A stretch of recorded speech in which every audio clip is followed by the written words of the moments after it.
Blood Moon 2025 7th September 2025 பார்த்தீங்கன்னா நம்மளோட நிலம் முழுசும் ரத்த கடலில் மாறப்போகுது. ஏதாவது ஃபியூச்சரில் நடக்கிற அசம்பத விதத்தை காமிக்கிற அறிகுறியாக அதை நினைக்கிறீங்களா? அதெல்லாம் கிடையாது. இதை சயின்டிஃபிக்கலாக பார்த்தீங்கன்னா இது ஒரு லாங்கஸ்ட் டோட்டல் லூனார் எக்லிப்ஸ், அதாவது பார்த்தீங்கன்னா முழு சந்திர கிரகணம். சந்திர கிரகணம் அப்படின்னு பார்த்தீங்கன்னா டார்க்காக தானே இருக்கணும், இது எப்படி ரெட்டாக இருக்குது? இதில் இருக்க சயின்ஸ் என்ன?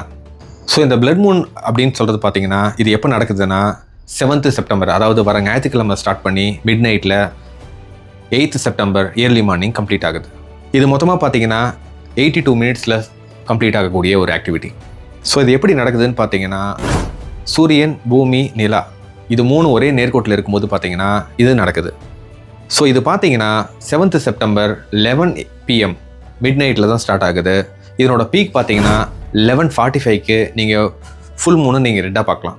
நீங்கள் அது வெறும் கண்ணாலேயே பார்க்கலாம். இது பார்த்தீங்கன்னா 8th செப்டம்பர் அரௌண்ட் 12:30க்கு கம்ப்ளீட் ஆகிறதா சொல்கிறாங்க. ஸோ டோட்டலாக பார்த்தீங்கன்னா இதனோட டைம் டியூரேஷன் ஸ்டார்ட்லேருந்து எண்டு பார்த்தீங்கன்னா 82 மினிட்ஸ்ன்னு சொல்கிறாங்க. சரி, சூரியனோட வெளிச்சத்தை மறைச்சா டார்க்காக தானே இருக்கணும், எப்படி ரெட்டாக இருக்குது?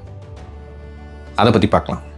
ஸோ எல்லாத்துக்கும் தெரிஞ்ச சாதாரணமான விஷயம், any light it emits different colour values, அதாவது ரெயின்போ கலர்ஸ்ன்னு சொல்லுவோம். அது ரெட்லேருந்து ஸ்டார்ட் ஆகி ப்ளூ, வயலட் அப்படின்னு முடியும். ஸோ ரெட்டு பார்த்தீங்கன்னா ஹை ஃப்ரீக்வன்சி, வர பார்த்தீங்கன்னா ப்ளூ அண்ட் வயலட்லாம் பார்த்தீங்கன்னா லோ ஃப்ரீக்வன்சி. ஸோ அப்போ சன்லேருந்து வர வெளிச்சம் பார்த்தீங்கன்னா பூமியோட அட்மாஸ்பியரில் படும்போது அந்த ஹை ஃப்ரீக்வன்சிங்கிறது ஸ்ட்ரைட் ஃபார்வர்டாக போயிடும், லோ ஃப்ரீக்வன்சி கலர்ஸ் எல்லாமே உள்ளே அப்சர்வ் பண்ணப்படும்.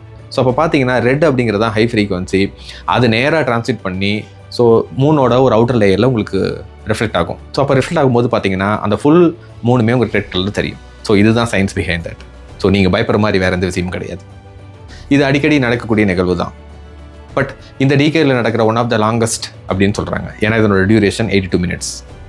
ஸோ இது எங்கெங்கெல்லாம் இருந்து பார்க்கலாம் அப்படின்னு பார்த்தீங்கன்னா நீங்கள் டெரஸ்லேருந்து பார்க்கலாம், எனி ஓப்பன் ஸ்பேஸ்லேருந்து வெறுங்கானாலே அதை நீங்கள் பார்க்கலாம். இது எந்த பாதிப்பும் உங்களுக்கு தராது. இதை நீங்கள் ரொம்ப கிளியராக பார்க்கணுன்னா டெலஸ்கோப் யூஸ் பண்ணலாம், பைனாகுலர் யூஸ் பண்ணலாம், ஏன் சாம்சங் அல்ட்ரா மொபைல் யூஸ் பண்ணி க்ளோஸ் அப் ஷாட்லையும் பார்க்கலாம்.